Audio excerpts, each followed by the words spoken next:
Welcome to Pindar Poetry. We hope you learned something new. In this video, I will explain how to make tea decoction. First, gather all your ingredients, including your selected herbs or spices and fresh water. It is important to use a non-reactive pot, such as one made from stainless steel or glass, to prevent any unwanted chemical reactions. Carefully measure your ingredients. A good starting point is 2 tablespoons of dried herbs for every 2 cups of water, but adjust based on your recipe. Once your ingredients are measured and in the pot, bring the mixture to a rolling boil over medium-high heat. As soon as it reaches a boil, reduce the heat to a low simmer. Allow the decoction to simmer gently for about 15 to 30 minutes, or until the liquid has reduced by approximately 1/3.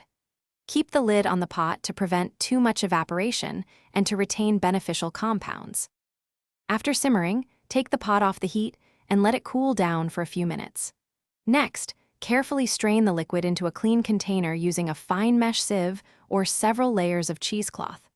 This step separates the liquid from the solid plant material. For maximum potency, gently press the solids against the sieve or squeeze the cheesecloth to extract every last drop of the beneficial liquid. Once strained and cooled, transfer your tea decoction to an airtight container and store it in the refrigerator. For the best quality and potency, aim to use your decoction within 3 to 5 days. You can enjoy it warm or cold, and it can be a great base for other beverages or recipes. Remember to check the description below for a link to those fantastic leak-proof containers and other great deals to help with your kitchen needs. Thanks for watching. Consider subscribing if we helped you.